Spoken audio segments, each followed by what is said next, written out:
I want to thank you for your unwavering support for America's farmers and ranchers, and I want to commit to you, Mr. President, and to the American people that USDA will do everything in our power to implement this program as quickly and as efficiently as possible to help our farmers. Than South Korea, Singapore, and every other country. The United States has the most robust, advanced, and accurate testing system anywhere in the world. As of yesterday, we have distributed nearly 660,000 Abbott IDs. Now, that's an incredible test. It's called the ID Now Point of Care Diagnostic Test, and it's fantastic. It's the hot one. Problem with this business is it's a hot one till about 2 days from now, because we do have a saliva test that just came out, and that can be self-administered, and it's said to be fantastic. I want to thank Abbott Laboratories. They have been incredible. I want to thank Roche. They've likewise been incredible. Over the last several days, we've seen a dramatic increase in the number of tests conducted by hospitals and academic institutions, which have now performed nearly 600,000 tests. There's a tremendous amount of unused capacity in the states available for governors to tap. We have tremendous unused capability within those laboratories, and I hope the governors are going to be able to use them. The governors are responsible for testing, and I hope they're going to be able to use this tremendous amount of available capacity that we have. It's up to 1 million additional tests per week. When you think of that, in the next few weeks, we'll be sending out 5.5 million testing swabs to the state. Swabs can be done easily by the governors themselves. Mostly it's cotton. It's not a big deal. You can get cotton easily, but if they can't get it, we will take care of it. Yesterday, the FDA announced a new collaboration with United Health Group, the Gates Foundation, Quantigen, and U.S. Cotton to greatly expand the supply of essential swabs, including a new polyester Q-tip type swab for the coronavirus testing. All of these actions will help our testing capability continue to grow dramatically. So we're helping people even with swabs. We get ventilators. We're now the king of ventilators. We have hundreds of thousands under construction. We don't need them ourselves. The governors are in great shape. If we do, we have a great stockpile that we'll immediately send to the state in need. But we've handled that situation incredibly well. I hope people understand it. I wish the media would get the word out. What we've done in ventilators is amazing because they're big, expensive, and highly complex. We're speaking to other countries. I spoke to the President of Mexico today, a great gentleman, and I told him that we are going to be helping him out with ventilators, helping Mexico out, and we'll be helping some other countries too. We have a lot of very high-level, high-quality ventilators. And they're here, and they're also being manufactured as we speak. Following the announcement of our reopening guidelines, there have been some very partisan voices in the media and politics who have spread false and misleading information about our testing capacity. It's totally false and misleading, demonstrating a complete failure to understand the enormous scope of the testing capabilities that we've brought online. And we started really from ground zero. We started from really being very, very outdated and obsolete as a country from the past. And I will say this, if they didn't understand it, it's just really, unfortunately, I hate to say this because we've been getting along very well, but it would be false reporting because they understand the capability. And it's going to be up to the states to use that capability. The states have local points where they can go. A governor can call the mayors, and the mayors can call representatives, and everybody. Everything is perfect. And that's the way it should work and always should work. We'll help New York and all of the other states get even better on their testing. We have to get even better. And some people think a little bit differently. There are areas where you have vast amounts of area where you have very few people and almost no people are infected, and those places will be looked upon differently by different governors.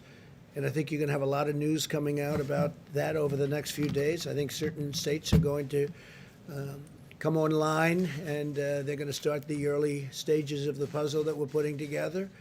and it's going to be together sooner rather than later. A lot of really incredible things are happening.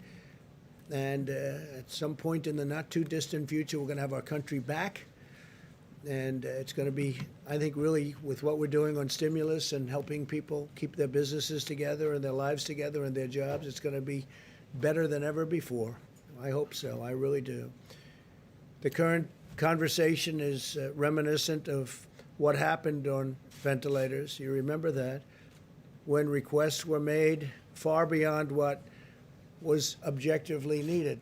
We were hearing from a certain state, and we were hearing from a lot that they needed far more ventilators. In one case, they wanted 40,000 ventilators, 40,000. It turned out that they had plenty, and they had a number of about 7,000 or 8,000, and that was plenty. We supplied them with a lot, but that was the right number. We got it just about right. And if they did need more, we're ready to give more. But I think the surge seems to be over. And there are a lot of governors just doing a great job, and they're working with us, but we're all working together. The research and development that we've done at the federal level has been absolutely incredible. The media will be accepting of these figures when they get to see the end result. I think they're going to see it, and I think they're already seeing it. That includes not only ventilators, but beds. We built, in most cases, far more than they even needed. But we wanted to err on the side of caution. This is what the governors wanted. They wanted a certain amount in Louisiana. I spoke with the governor, had a long talk with him, and I said, "Do you think you'll need that final hospital?" And they actually didn't need it. We built a lot of beds, so I appreciate it from the governor.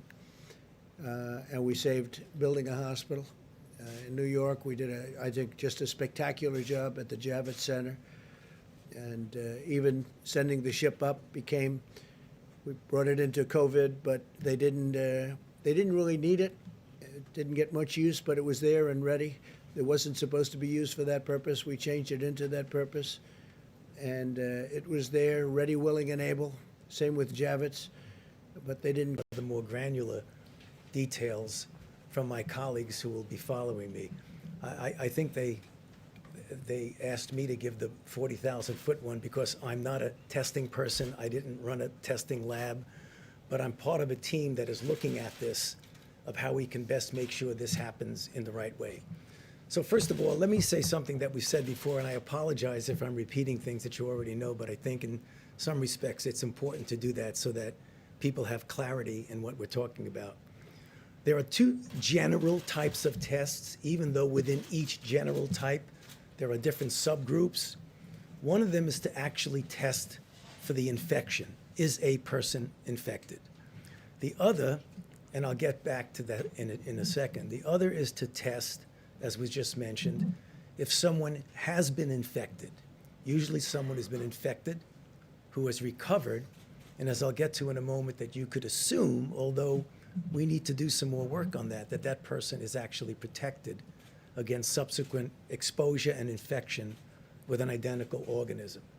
So what are some of the pluses and minuses of each? Because the pluses and minuses are really going to impact how we best use the test and how the test actually should be used. So let's take the test for whether or not you're infected. The test of whether or not you're infected is a test that right now is called a nucleic acid test. It's not an easy test to do. There are some that are more rapid. There are some that have a high throughput. There are different groups within that. The good news about that is that it's a sensitive and specific test, so that if you're infected, you know you're infected, so that, as I'll get to in a moment, if you need to do something with that, get that person, put them in care, take care of them, get them out of circulation. That's important. The part about that I think is often misunderstood is that if you get a test today, like I did today, it's negative. If you get a test today, that does not mean that tomorrow or the next day or the next day or the next day, as you get exposed, perhaps from someone who may not even know they're infected, that means that I'm negative, which means if you take that to its extreme, in order to be really sure, you would almost have to test somebody either every day or every other day or every week or what it is to be absolutely certain. That's an issue. Now, the problem that I talk about when I try and compare this to other situations with what testing means to you. As I think most people know, have been involved in HIV/AIDS for 38 years, 39 years, from the very first week of HIV. So that's what I do. If you get a test for HIV and you are negative and you do not practice any risk behaviors, you can be guaranteed that next month, 6 months, 1 year from now, you will be negative if you don't have a risk behavior. So there's a big difference there about what testing actually means. So the point I think you're getting is that although there is clearly a place for needing to test somebody for a given reason, a test means you're negative now.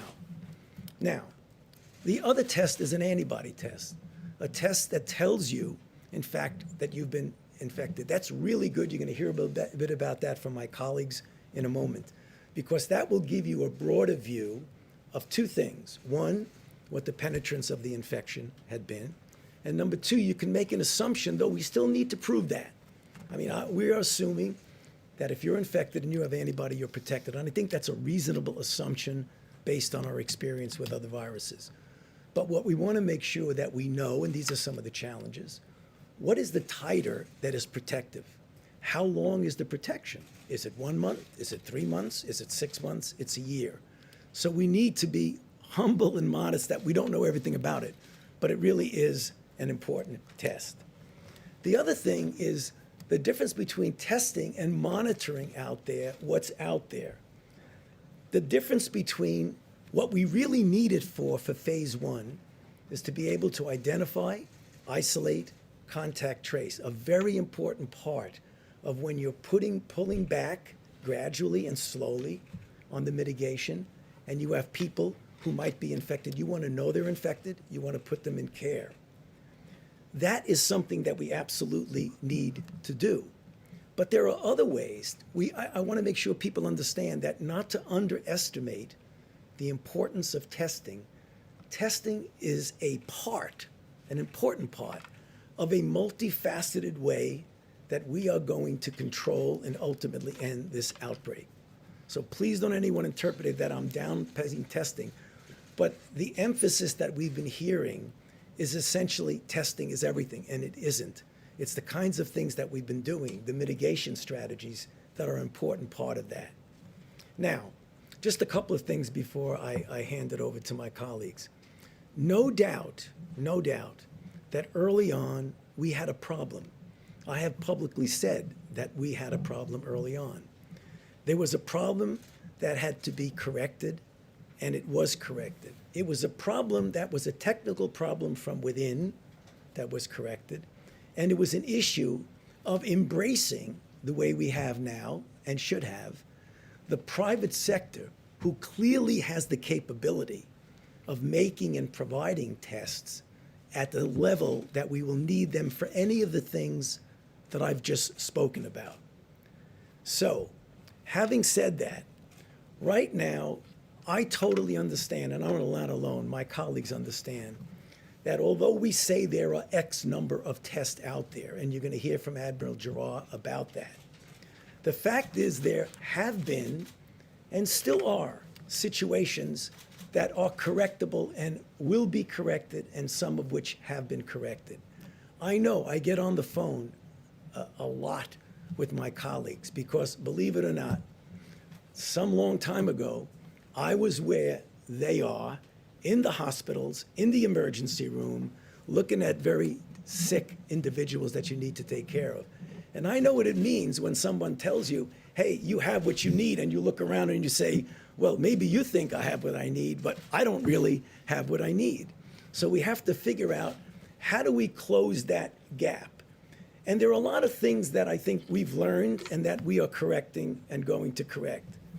Namely, you have a situation where tests are needed and appropriate, and either people have found there's no tests, or there's no reagents, or there's no swabs, or a person needed a test and were told that there was a restriction. They couldn't get a test. These are all the things that I'm telling you, you already know because you've heard them. So right now, or there's a delay of 5 to 7 days. And what does that mean if you want to get somebody out of circulation? We understand that that existed, but upon careful examination, what you are going to hear, that many of those have been already corrected and other of those will be corrected.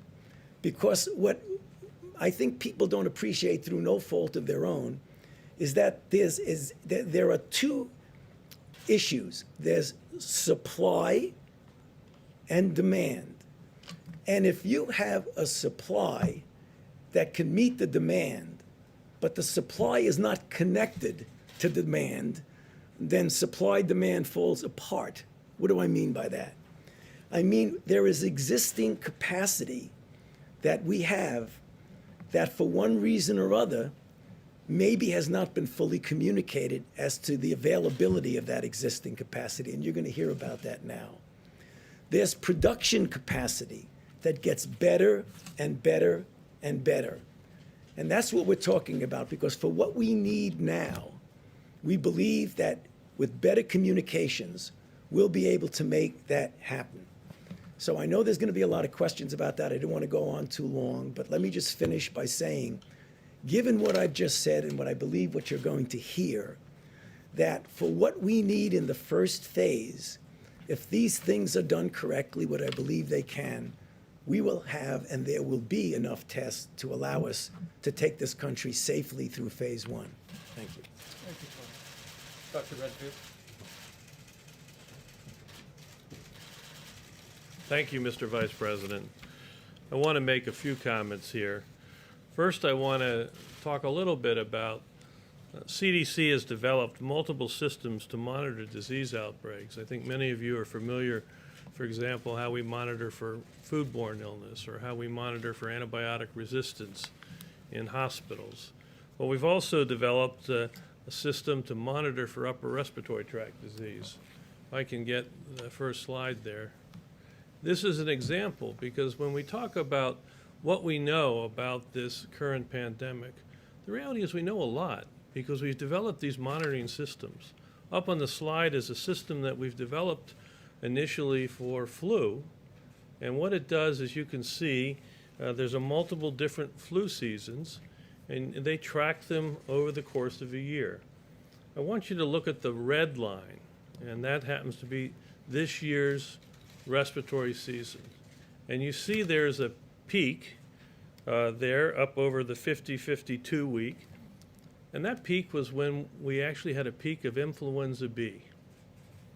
This year was a little different because after that, viral syndrome came down, and you can see it, that actually we had another peak, and that's when Influenza A was active through our country. And you can see Influenza A started to drop, but then you saw a third peak. That peak was, you were looking at the coronavirus 19. So we have systems all the way down to the county level that we can see where there's respiratory tract illness. And so it's not just taking a test, it's monitoring these systems that have been developed over decades. And we have multiple ones. We have another one that is monitored in emergency rooms, looking at syndrome diagnosis. And they show the same thing. So we're well equipped to monitor to see when respiratory tract viral disease will come, and becomes a very good surrogate for when you can begin to understand that we need to start looking more etiologically about what's going on. You can see now in week 15, we're really coming down to the baseline background in terms of our flu surveillance system from the overall coronavirus situation right now. The second thing I wanted to say is that CDC continues to enhance the state's public health capacity to accelerate their ability, as Tony talked about.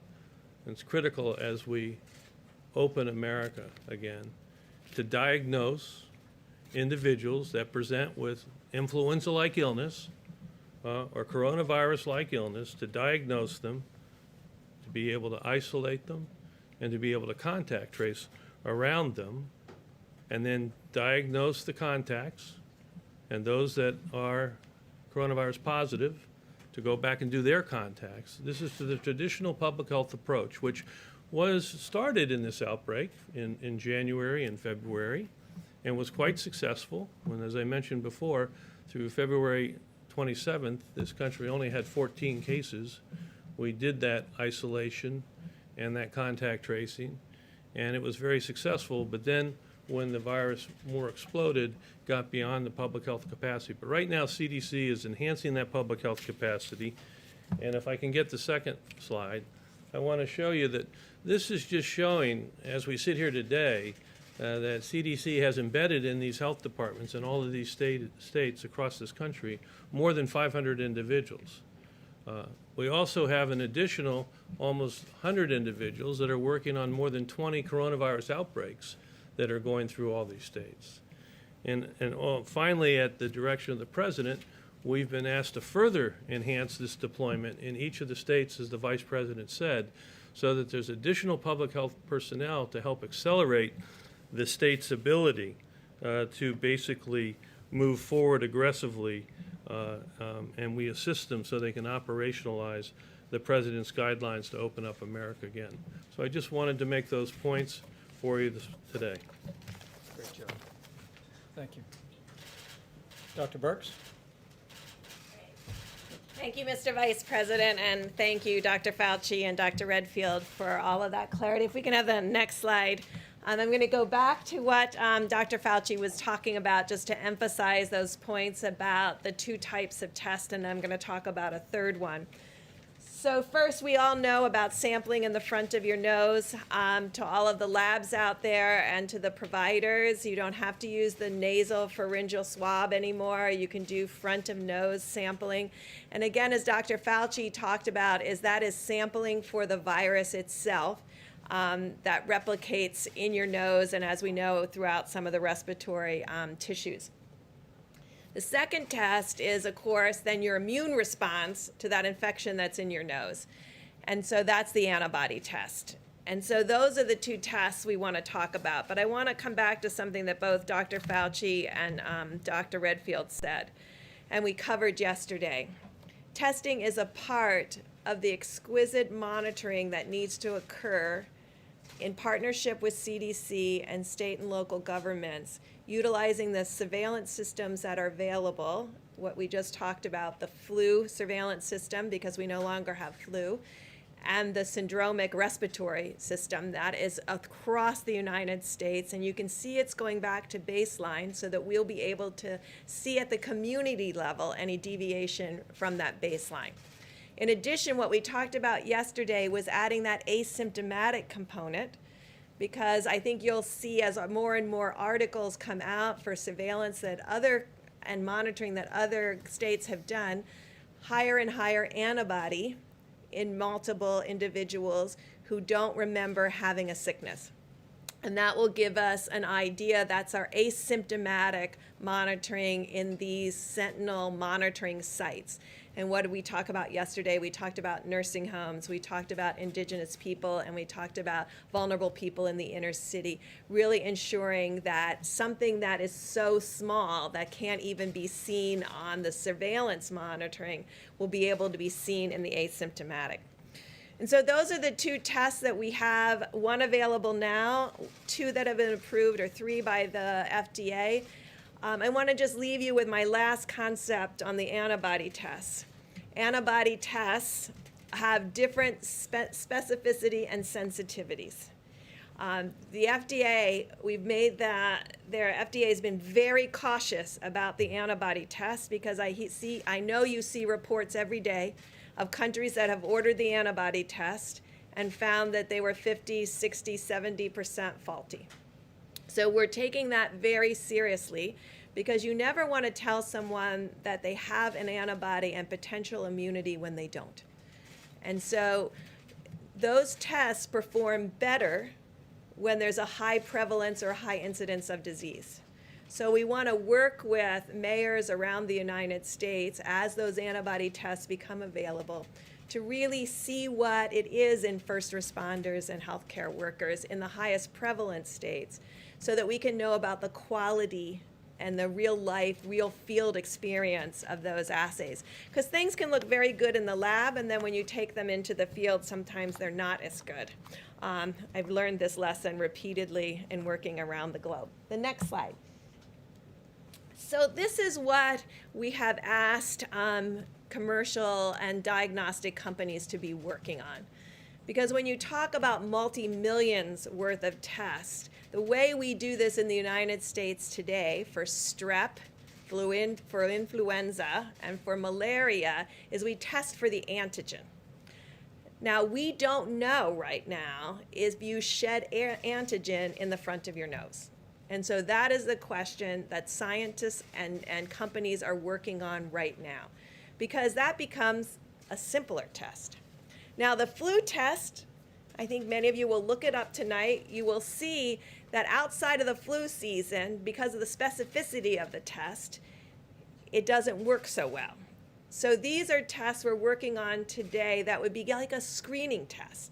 Because if you're positive on it, it's a good test. But it may miss that you actually have the flu. So then you would move into what we call the nucleic acid test. So we're trying to build an algorithm of tests that bring the full talent of the science of the United States into the reality of the clinic. And so bench to clinic. And so this is what we're working on for the future. Next slide. So as I promised both the senators and the governors, this is the United States' current platform capacity, designated as high and low throughput. And what do I mean by that? We've talked about the high throughput platforms of Roche and Abbott and others. And then we've talked about the Gene Expert and other machines that may be moderate to lower throughput. I want you to see how it's distributed through the United States. So these are the current testing platforms available today throughout the United States for COVID-19. And as you heard from Dr. Fauci, everything has to be working from the swab to the transport media to the laboratory to really get those tests run and the results back to the client. The next slide. So then we've looked at all of the testing capacity from those platforms, and this gives you an idea of what that capacity is. The darkest red that you can see, like in Texas and New York, those are states that have lots of different platforms, as you saw on the prior slide, and the ability, if you just add up the platforms and the potential for test, of over 1 million tests per month. And so this is what we're working with each of those states on unlocking that full potential. And how are we doing that? Well, we're calling on the American Society of Microbiologists. They work closely with 300 lab directors around the country. We talked with them this morning. And the Walter Reed team, who developed the entire HIV testing program for the military 35 years ago, I've called them back into service, and they're calling lab by lab to find out what are the technical difficulties to bring up all the platforms that exist in your lab. Is it swabs? Is it transport media? Is it extraction? And I just really want to thank them. They've already worked through over 70 plus of those laboratories to really understand, and the American Society of Microbiologists and the academic societies of the laboratories are working together to ensure that all of this potential can be unlocked. Next slide, please. We talked a little bit yesterday about New Orleans, and the president talked about how many tests New Orleans has done during its outbreak, which you can see now is waning. They've done throughout the last month 27 tests per 1,000 New Orleans and Louisianians. So 27 per 1,000. So that is a good mark, and that's what Italy has done, about 20 per 1,000. So in evaluating an outbreak, and really to get control of this outbreak, they did about 27 tests per 1,000. So using that as a measure, next slide, we then looked at across all the states of the United States of America and looked for states that had 30 or more, ability to do 30 or more tests per 1,000 of their inhabitants in each state. And you can see that across the country, except for Oregon and Maine and Montana. I worked overseas way too long. Thank you all. So those are the 3 states that we're working on building capacity in. So this is just to give you a perspective of how seriously we're taking the testing issue. As we've described, we've measured every single platform in every single state. We know exactly where they are by geography, by address, by zip code, what their capacity is, what their cumulative capacity is, what their roadblocks are on not ability to run all their full capacity. And we're addressing those because each one of those is different, and you have to address each of them one by one with the governors, with the state and local labs, and with all of the hospitals.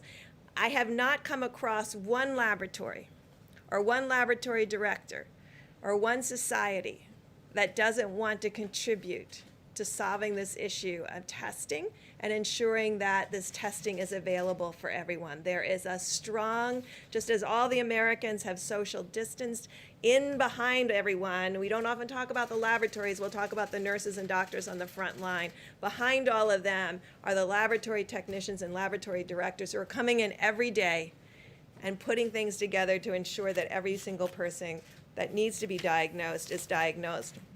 And hopefully you can see from these these slides, that really there is capacity out there.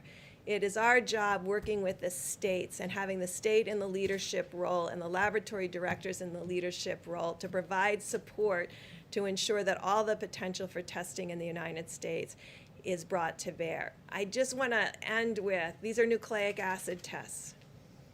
There will never be the ability on a nucleic acid test to do 300 million tests a day or to test everybody before they go to work or to school. But there might be with the antigen test. And so that's why there's a role for nucleic acid tests, there's a role for antibody tests, and there's a role for the future development of these other key tests to bring the full ability to the United States. And so when we finish this, we'll be talking to all Americans, because there's other tests that other Americans should have. And I think this has really brought to light the importance of diagnosis. And we'll talk to you further about hepatitis C and TB and other things that we can do to ensure every American is healthy, because I think this has really raised the awareness among all Americans about how you do tests for different kinds and different parts of your disease state, and what is long-lasting immunity and what may be long-lasting immunity, and what is a nucleic acid test and what an antigen test is. And with that, Admiral Gerard. Great. And let me amplify one point as the Admiral steps forward to concluded remarks about our approach and the efforts we put underway.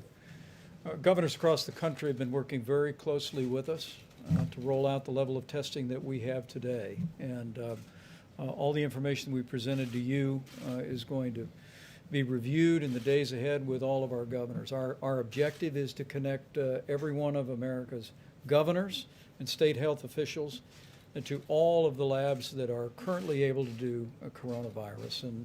But as Dr. Birx, Dr. Fauci both described, we believe today that we have the capacity in the United States to do a sufficient amount of testing for states to move into phase 1 at the time and manner that they deem to be appropriate. With that, I'll allow Admiral Gerard to complete our briefing on testing, and we expect the President to return. Thank you, Mr. Vice President, and thank you to all my really great colleagues. Can I have my next slide? So I wanted to start by where we are today, and just to visit where we've come in such a short period of time. As everyone on the stage has said before, our testing right now is well over 3.78 million tests that have been completed. And if you are impressed by bar graphs, that's over 1.2 million tests reported just in the last week.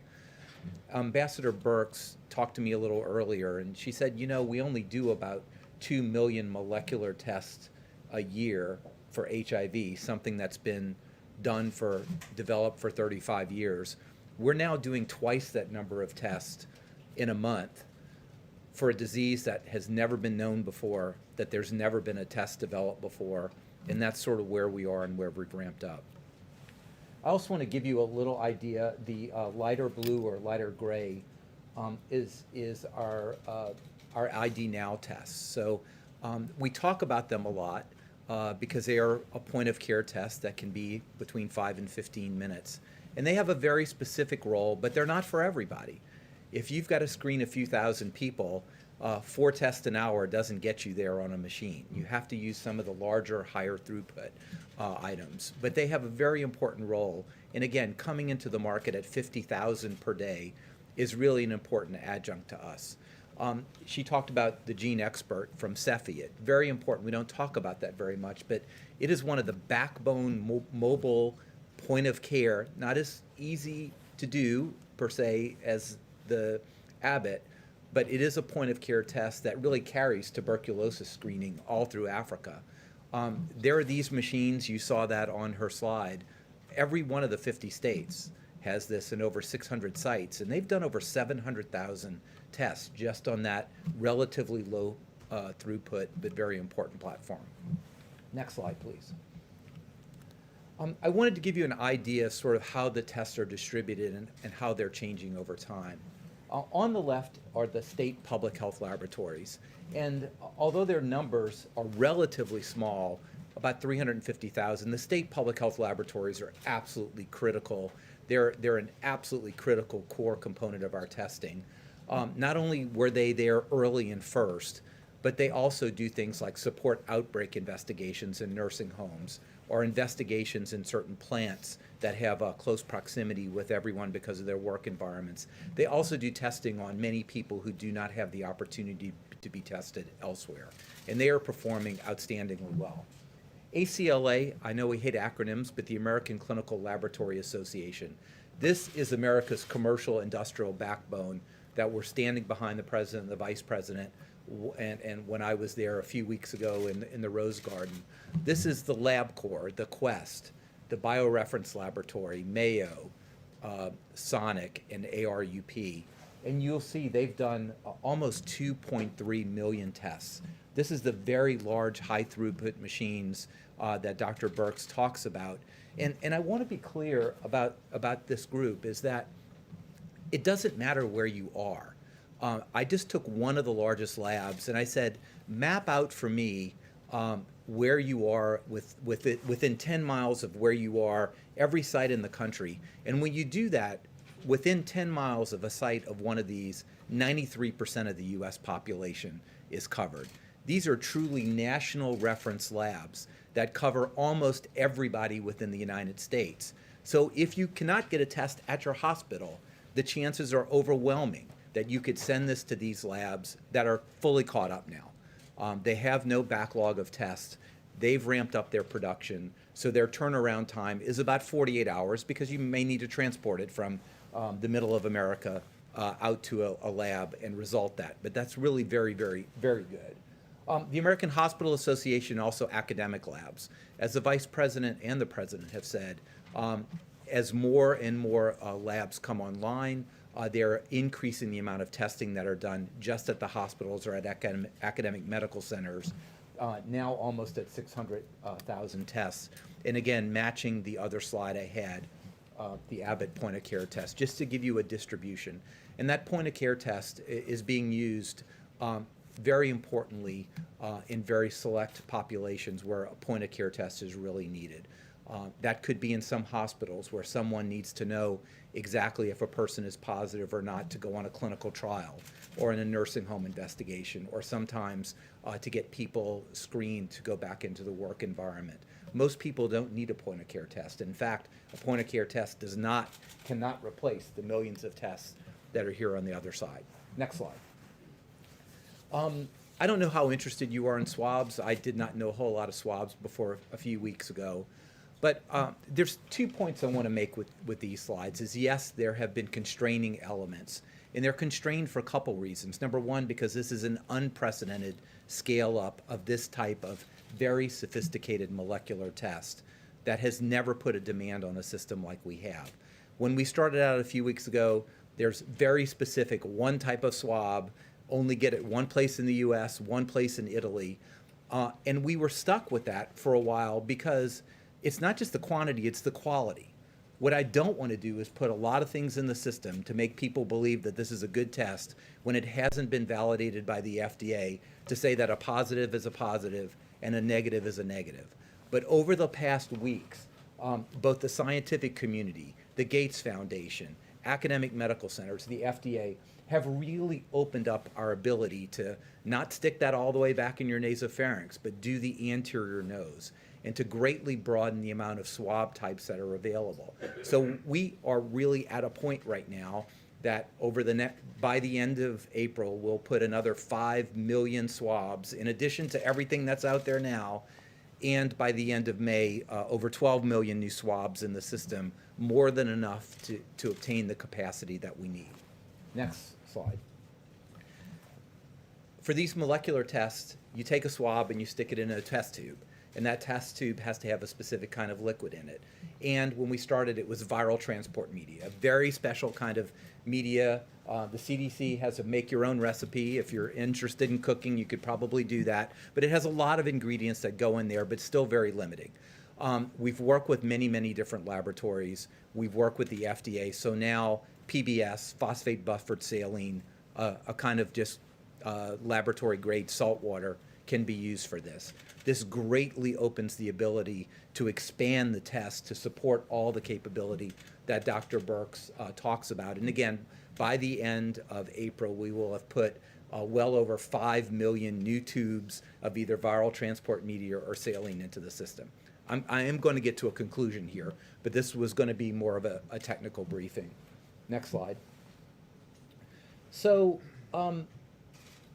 let's talk about the fact that the science tells us that we have and will continue to have enough tests to safely go into phase 1. So let me be very granular about this. We've already heard that it is beyond the possibility to test everyone in this country every day. It's not possible. But it's also a bad strategy, because testing a person now just means they're negative now. Dr. Fauci could be positive tomorrow because it's brewing in his system right now and we don't know it, or that he contacts that. That's not the way we go about things. The way we go about things is, as Dr. Redfield said, just think of the weather radar. Okay, if the weather radar is clear, you're not going to have a thunderstorm or tornado. When something pops up, that's when you've got to go to where the action is or know that your warning system is up. So sort of think of that in the background, and I'll go specifically about that. So that's monitoring. Let me talk about how much testing we need just for overall testing. I'm just going to give you a number. I'm not saying that this is the number that's there. But let's just take a number that we are going to enter phase 1 when there are 200,000 new cases per month in the United States. Don't get hung up on that. It's going to be much less than that. But let's just say 200,000 cases. So how many tests do we need? Well, we need to test those 200,000 people to make the diagnosis, right? Everybody nod your head about that. We have to do that. Now, what's a safe number over that? You know, if everybody I test has the disease, I'm not testing enough, right? But if I test 100 people to have one person with the disease, that's probably over-testing. So we kind of assume that a safe number that really gives us a good idea is if about 1 out of 10 people are positive. Then we know we're oversampling the population enough that we're getting all the positives. So if there's 200,000 cases, I need about 2 million tests. Okay. Now to go to Dr. Redfield's point. Each one of those that are positive have contacts that need to be traced.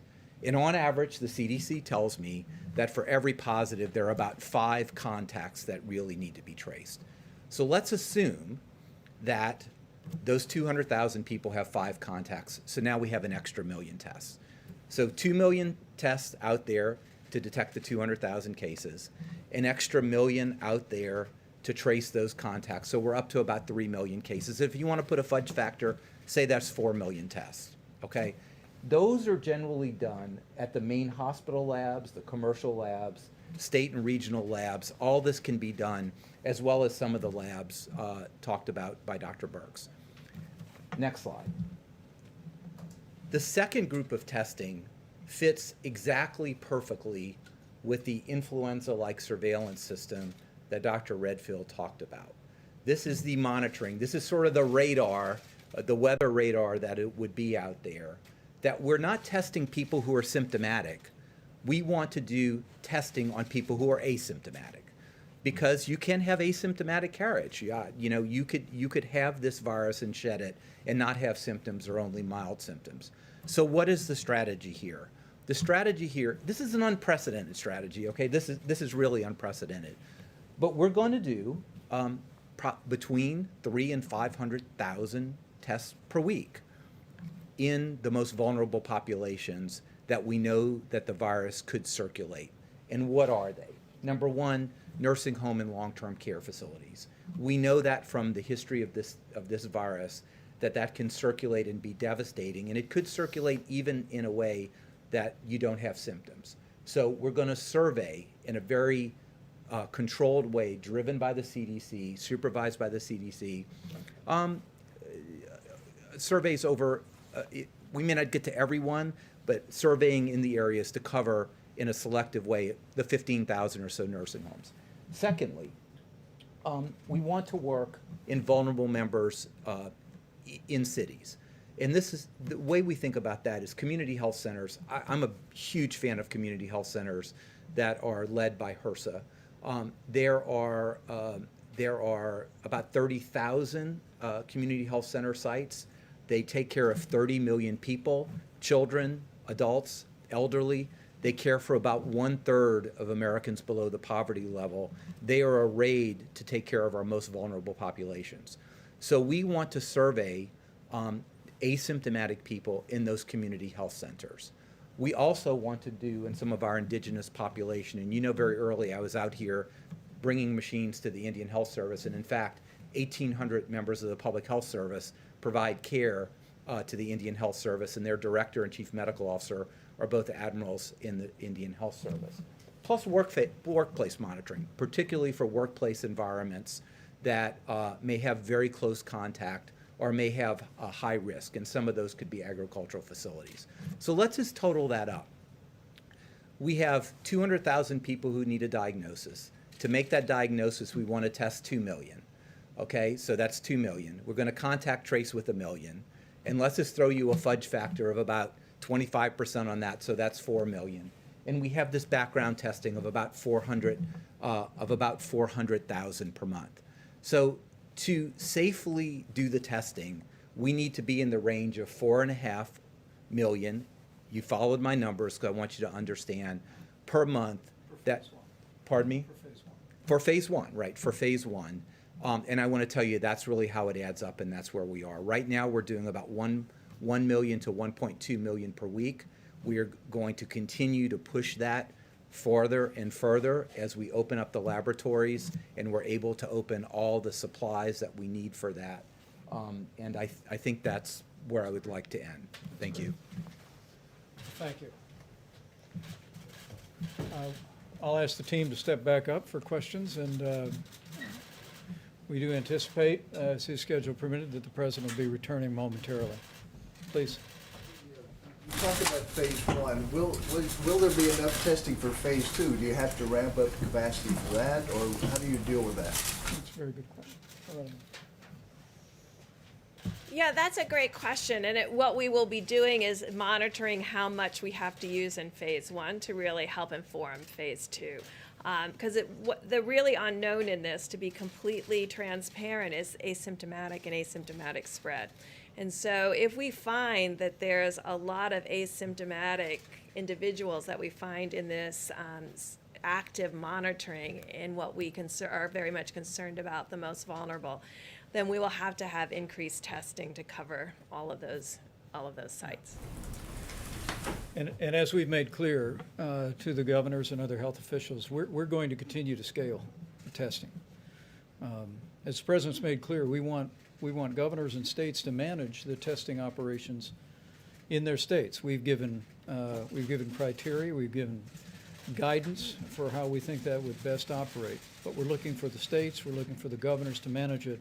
But in the midst of that, all these great experts working with all these great facilities, are going to continue to use that great American ingenuity to scale and increase the availability of testing for states to be able to implement as they move closer and closer to that day the president speaks of often, where we reopen America and put all of America back to work. Mr. President? You did well. They all did well, I think. I'll bet they did. Please, go ahead. Mr. President, thank you. Earlier today, Jay Inslee said that your tweets encouraging Who said this? liberation, Jay Inslee said your tweets encouraging liberation in Michigan, Minnesota, Virginia were fomenting rebellion. Wondering how that squares with the sober and methodical guidance that you issued yesterday. in Well, I terms think of we real- do have a sobering guidance, but I think some things are too tough. And if you look at some of the states you just mentioned, it's too tough, not only relative to this, but what they've done in Virginia with respect to the Second Amendment is just a horrible thing. They did a horrible thing, the governor.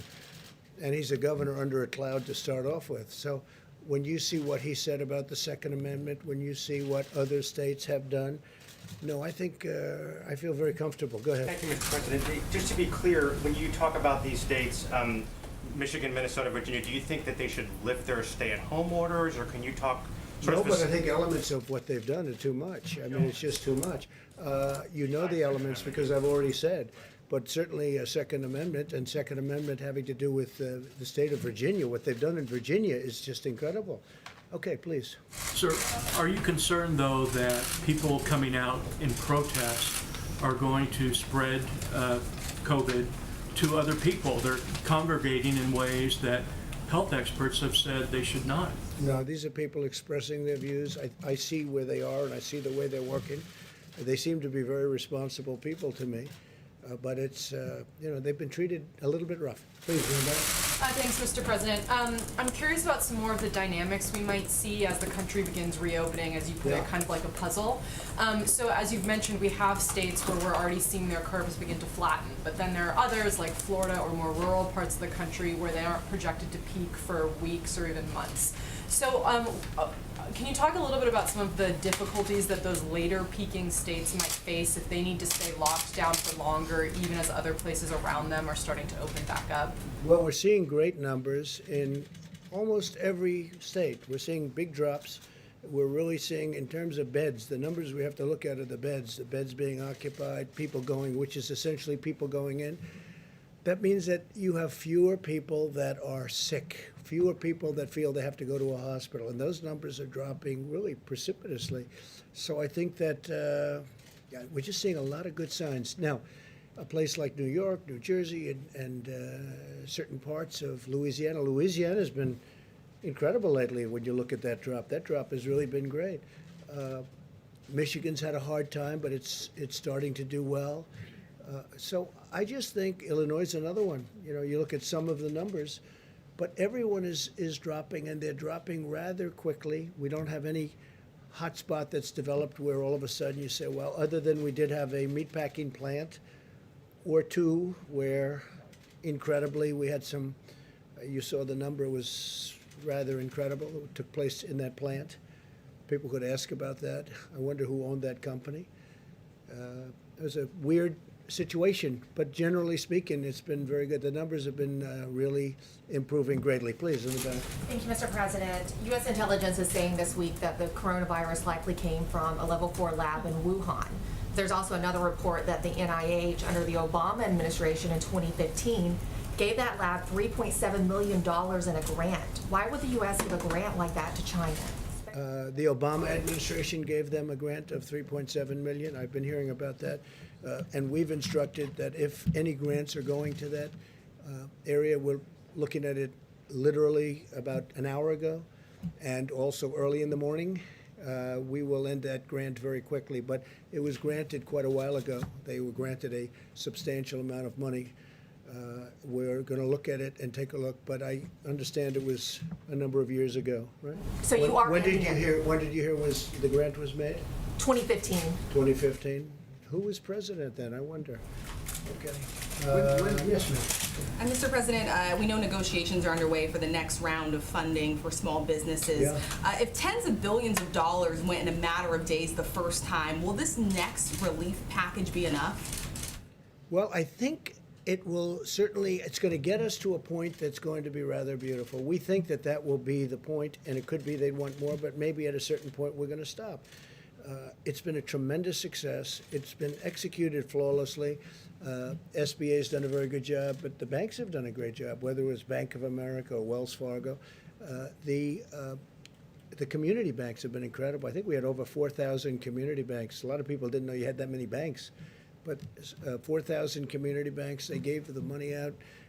It's so organized, and it's been such a great program. And so essentially we're waiting for $250 billion. The Democrats are refusing to do it. This is money that essentially is going to the workers. It's going to keep these companies whole, restaurants and a lot of great companies.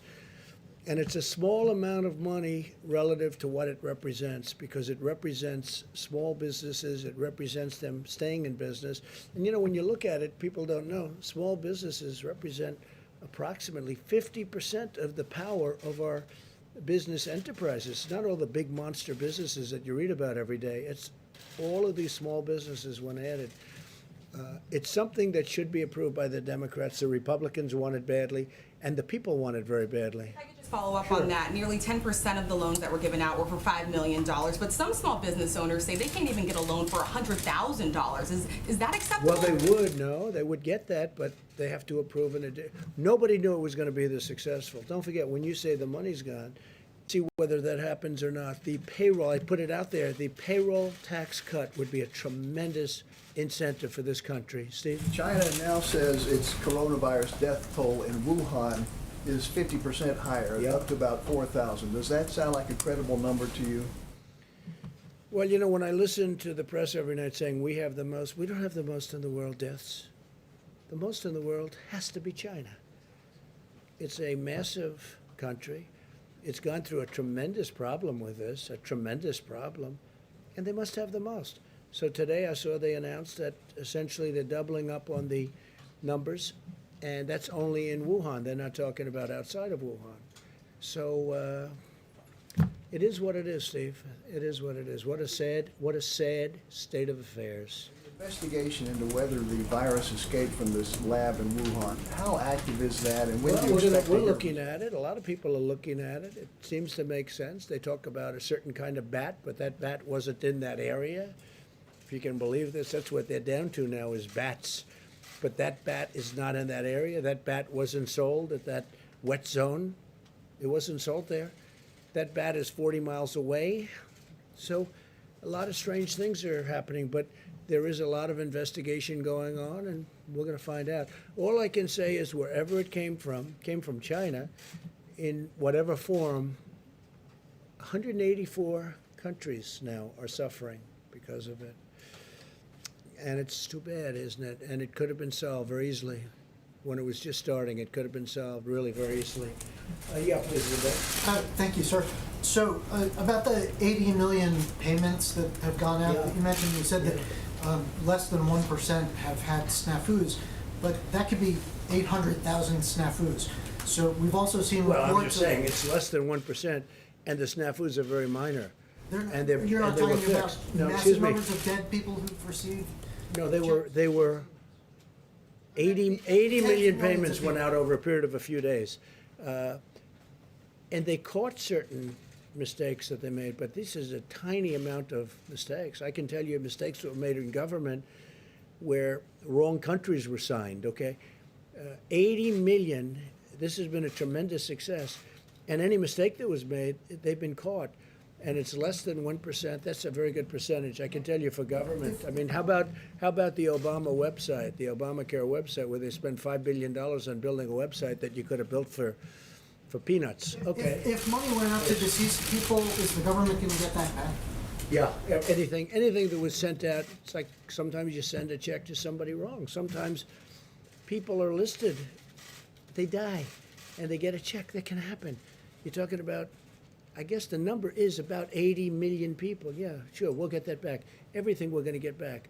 but it's a tiny amount. They've done a fantastic job. This was done in a matter of a few days. Yeah.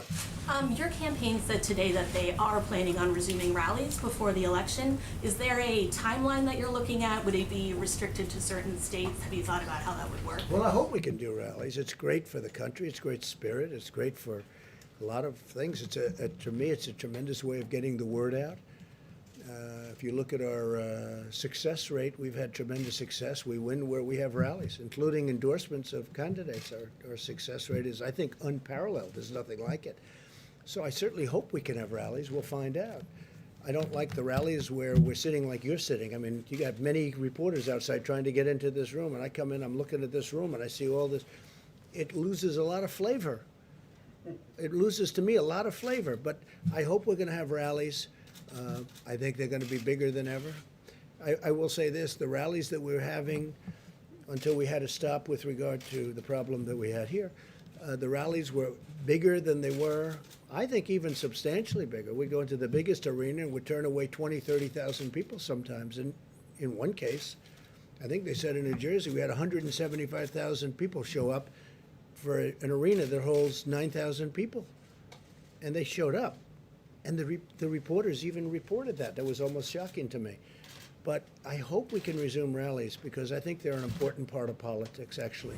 Mr. President, under your reopening plan, some workers can go back to work in phase 1, but schools cannot reopen until phase 2. Many parents don't have an option to work from home. So how can you get businesses back up and running as long as schools are closed? Well, I think the businesses are going to, and I think now we've given the businesses a real jolt, a real positive jolt.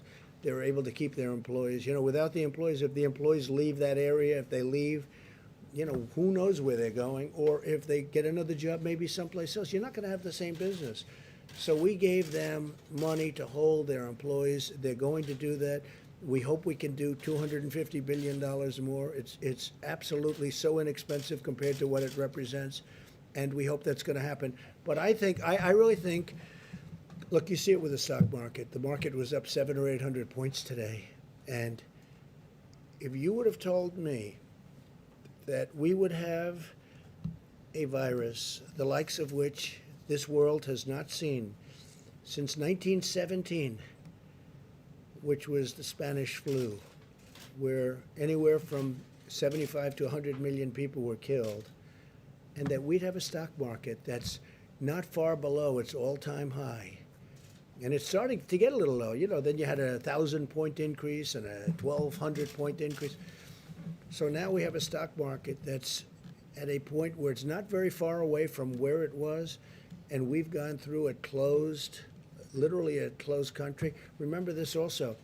I mean, we have had a closed economy. We had the best economy anywhere in the world by far. We had the best economy we've ever had. And remember this, the dollar is very strong. And strong dollars are overall very good. But it does cause problems. It's harder to sell outside of the country, et cetera, et cetera. It's a little harder for manufacturers. Sometimes it's a lot harder. Everybody wants to invest in our country. Everybody wants, and you know, we're paying almost zero in interest, like in some cases zero. We've never had that before. People want the safety of our country. But if you would have told me that a market was where it is today, and today we had almost, I guess, more than a 700-point increase, and we're at a point which is, you know, it's not what it was, but it's not that far off, I would have told you that's got to be an impossibility. The reason that is because there is a great pent-up demand. This country's going to come back, and it's going to come back strong. We have to get rid of the virus. We've got to open up our country. We're going to open it up in quadrants. We're going to open it up as states. Some of the states should get together, and they should work on their own borders and everything, because you don't want to have people pouring through the border of a state that isn't infected, and you have people coming perhaps outside. That's one of the reasons I was asking Tony 2 days ago about masks. Well, why in Wyoming or Montana would they have to wear masks? The numbers are very good. And the reason, if somebody comes from outside, you know, which is very severe, but it's, again, and it's going to be up to them. It's a recommendation, but we'll see. But if you would have told me how well we're doing after we went through the worst event of its kind since 1917, it's pretty amazing. Question, Mr. please. President, about child care, though, millions of Americans aren't sure how they can go back to work if schools are closed. How can they have their The kids schools taken will care be of. open Is too, your very government soon. considering something in addition to helping employees stay employed I to think help that's- them take care of their It's kids? a good question. I think the schools are going to be open soon. I think a lot of governors are already talking about schools being opened. And we do have to take care of our seniors because we've learned a lot about this disease. We've learned, call it a disease. We've learned a lot about this plague. And we have to take care of our seniors. We're going to take care of a lot of people. But I think the schools are going to be open sooner rather than later. And I understand, and I've spoken, some governors are already thinking about getting the schools open. I have a young boy who goes to school. I'd like to see him go to school. As good as home is, it's very nice, but we'd like to see him go to school, please. Thank you, Mr. President. I agree with that point. I would like to know about some of these areas that you would like to open up, some of these quadrants. You singled out Virginia, Michigan. They don't have a decline in cases yet. Yet you tweeted out today that you'd like to liberate them. Well, they're going to have soon, but they're very, what they've done is very powerful in terms of, I think, you could get the same result out of doing a little bit less. What they've done to some people is very unfair. In Virginia, I'm going above and beyond what we're talking about with this horrible plague. They want to take their guns away, okay? They want to take their guns away. That's the Second Amendment. That's Virginia. You have a governor who really, I guess he should be under siege. He seems not to be. If he were a Republican, he'd be under siege. But he seems to have escaped something that was pretty bad, including what he said about birth, including what he said about many different things. But he wants to take, if you take a look at what's going on in Virginia, they want to take away Second Amendment rights, and that's what they want to do. So when you talk about liberate, or if you talk about liberation, you could certainly look at Virginia as one. Go ahead. Anybody else? Mr. President. Steve? Which states are ready to reopen in your mind, and how soon? Well, I don't want to go. I want to leave the governors make that decision. We're watching very closely. If we see something happening bad that we think is wrong, we're going to come down very strong on that. Very, very strong. The federal government has a lot to say. We have a lot to say beyond what anyone understands. And we think, and I've gotten to know many of the governors, many Democrats too. It's Republicans, and I knew the Republicans. I knew some of the Democrats, but I got to know a lot of them. I think it's going to be in the hands of a lot of good people. I think a lot of good people are looking at this, and they want to do what's right, Steve. The Vice President is traveling soon, I think tomorrow to Colorado. When are you going to be in a position to travel again? Well, they'd rather not have me travel. I think I've been in the White House, I don't know, for months. I don't know what it is, but it's for months. Other than I did leave to say goodbye to our beautiful ship, right? The Comfort, as it left Virginia, where it got out of dry dock. It got out of maintenance very early. It was supposed to be there for 4 weeks. It was there for a few days. Literally, we got it up to New York. I mean, they didn't need it like. Well, I wouldn't say we hoped. I'm glad they didn't need it. They didn't need it. That was a good thing. They didn't need the convention center, 2,500 beds, or depending on your definition, 2,900. We ultimately converted it to COVID. The Army Corps of Engineers and FEMA, the job they did was incredible. But that's a sign that they're making progress in New York. If you look at that, we built it. It was ready. It's there now. It's ready. We converted it to COVID. It wasn't supposed to be for that, at the request of, frankly, our side. Then ultimately we converted it, but there is much less demand. That's such a good thing. I mean, I'm not complaining about that. I think it's that means New York's making progress. Is it important to you that Vice President is going tomorrow? He's going to Colorado? I think he's going to the Air Force to make the commencement, right? Yes, sir. Oh, I think it's great. I think it's great. If he's going to make the commencement, I hear they're going to have a very spread out crowd. Yes, sir. They're going to be,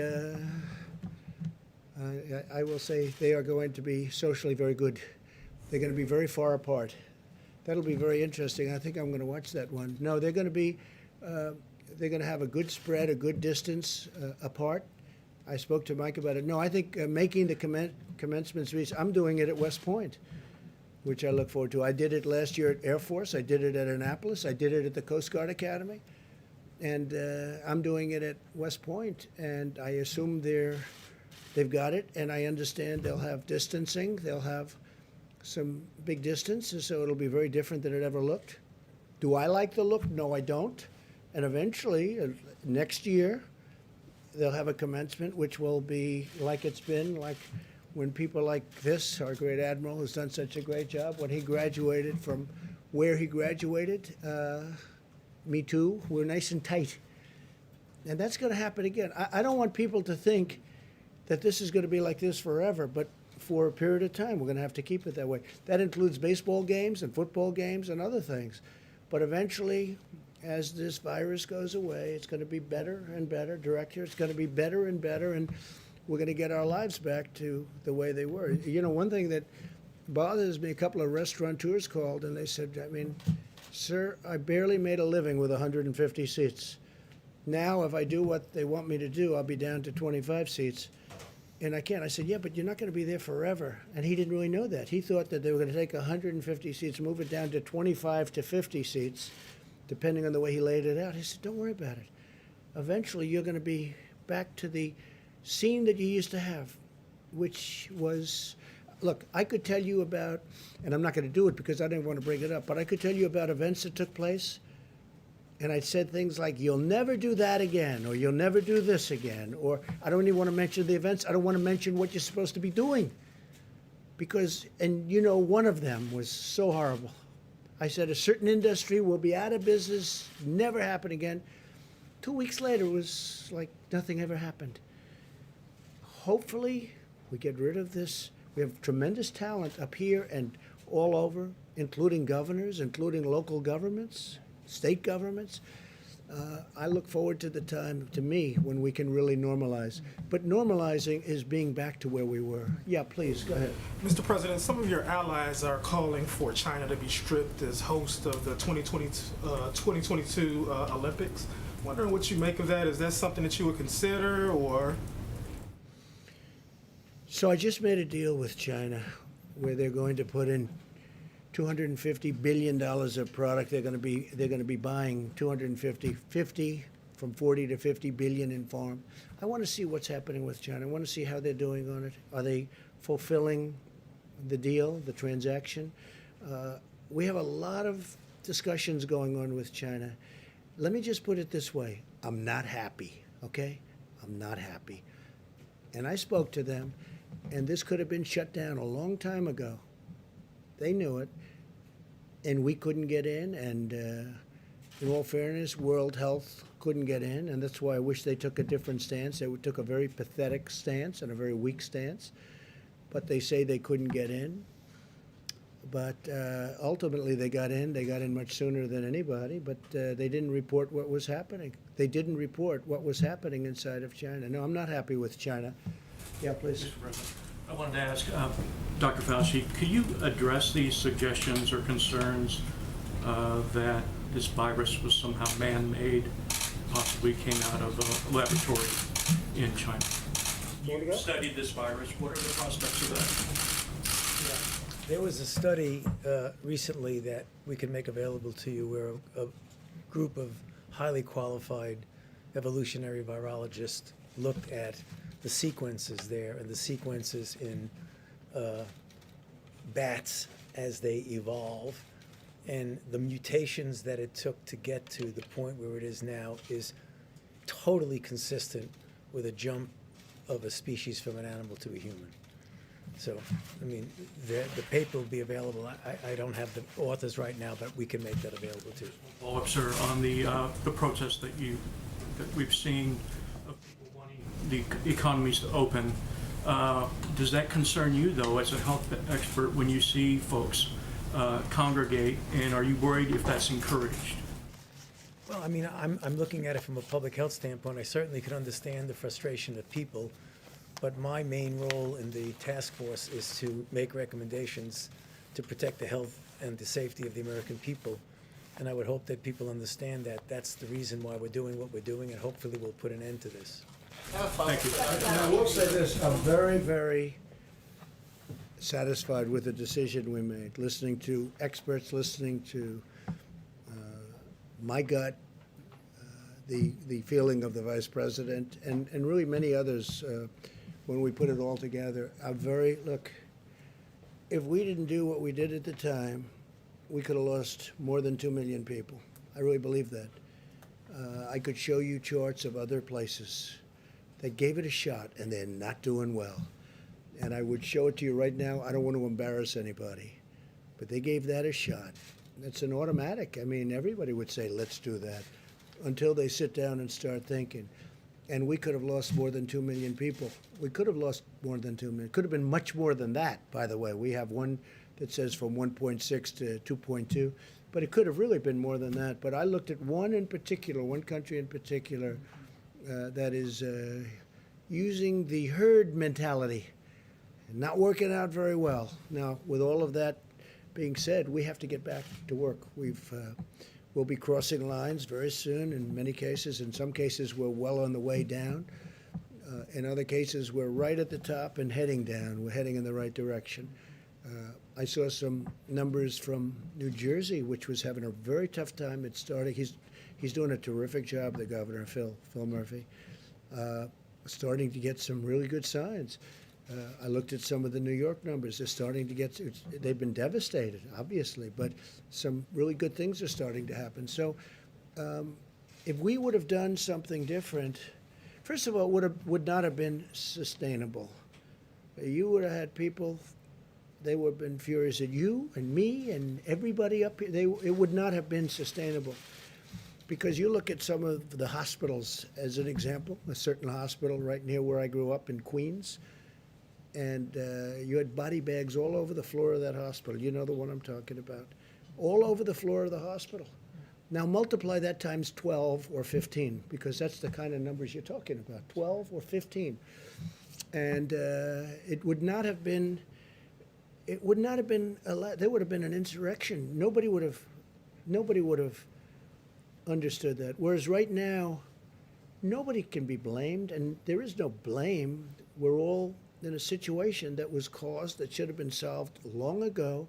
It could have been solved probably very easily. Look, this is a tough enemy, but probably very easily if a certain country did what they should have done. And we're just starting to learn those facts. But what we did was the right thing. What we did was the right thing. With that being said, we want to get back, and we're going to be opening up states. They're being opened by very capable people. It's also point of sale, as they say in a different business. It's the point, they'll be able to look at that, where the testing is taking place. We're going to help them with the testing. We've developed some tremendous tests over the last little while, and we're going to work with the states, and we're going to help them. But they know every inch of land in their states. I watched the governor of Arkansas, Asa, you saw that. I thought he was terrific. I watched the governor of Oklahoma over the weekend being interviewed. He was terrific. They've done it a little bit differently, and they've done it tight, and they've done it strong, and they were very prepared, and they have more beds than they needed, and that's a good thing. But I've seen some very, very good things, and I think you're going to have some very positive events taking place over a very short period of time. And I think with that, we'll see you tomorrow, but really this has been a situation where a lot of great people have been involved and a lot of great decisions have been made. Thank you all very much. Thank you. Thank you. So there will be a briefing. Can we follow up with